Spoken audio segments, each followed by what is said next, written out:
ಇನ್ನು ಹಾಸನದ ಅಶ್ಲೀಲ ವಿಡಿಯೋ ಪ್ರಕರಣ ಪ್ರಪಂಚದ ಅತಿ ದೊಡ್ಡ ಹಗರಣ. ಯಾರು ತಪ್ಪು ಮಾಡಿದ್ದಾರೆ ಅಂತವರಿಗೆ ಶಿಕ್ಷೆಯಾಗಬೇಕು. ಇದರಲ್ಲಿ ಯಾರು ತಪ್ಪು ಮಾಡಿದ್ದಾರೆ ಅವರಿಗೆ ಕಠಿಣವಾದಂತಹ ಶಿಕ್ಷೆಯಾಗಬೇಕು. ಯಾರಿಗೆ ಅನ್ಯಾಯವಾಗಿದೆ ಅವರಿಗೆ ನ್ಯಾಯ ಸಿಗಬೇಕು. ಹಾಸನದ ಪೆನ್ಡ್ರೈವ್ ಪ್ರಕರಣಕ್ಕೆ ಸಂಬಂಧಪಟ್ಟಂತೆ ಕಂದಾಯ ಸಚಿವ ಕೃಷ್ಣ ಬೈರೇಗೌಡ ಹೇಳಿಕೆ ಕೊಟ್ಟಿದ್ದಾರೆ. ಇದು ಇಡೀ ನಾಗರಿಕ ಸಮಾಜವೇ ತಲೆ ತಗ್ಗಿಸುವಂತಹ ಒಂದು ಪ್ರಕರಣ.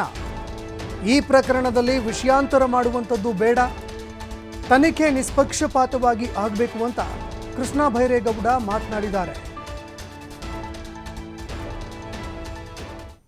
ನಾನು ಹೇಳಿದ್ದನ್ನೇ ಮತ್ತೆ ರಿಪೀಟ್ ಮಾಡ್ತಾ ಇದ್ದೀನಿ, ಅನ್ಯತಾ ಭಾವಿಸಬೇಡಿ.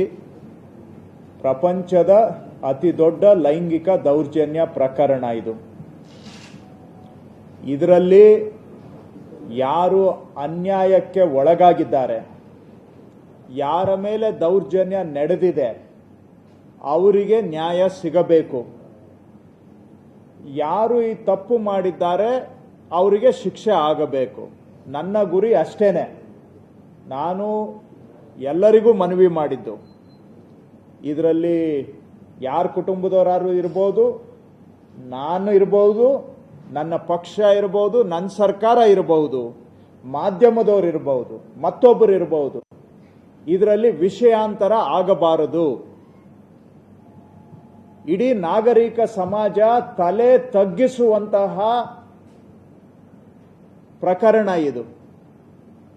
ರಾಜ್ಯದ ಒಬ್ಬ ಹಿರಿಯ ನಿವೃತ್ತ IAS ಅಧಿಕಾರಿ ಬೆಳಿಗ್ಗೆ ನನಗೆ ಫೋನ್ ಮಾಡಿ, ಸರ್ ಈ ಘಟನೆ ನೋಡಿದ್ರೆ ನನಗೆ ಮಾನಸಿಕ ಹಿಂಸೆ ತಡೆಯಕ್ಕಾಗ್ತಾ ಇಲ್ಲ ಅಂತ ಫೋನಲ್ಲೇ ಕಣ್ಣೀರಿಟ್ಟಿದ್ದಾರೆ.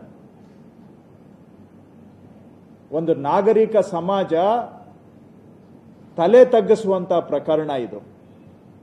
ನನ್ನ ಉದ್ದೇಶ, ನನ್ನ ಗುರಿ ಇಷ್ಟೇ, ತಪ್ಪು ಮಾಡಿದವರಿಗೆ ಶಿಕ್ಷೆ ಆಗಬೇಕು. ನಾನು ಹೇಳಿದ್ದನ್ನೇ ಮತ್ತೆ ರಿಪೀಟ್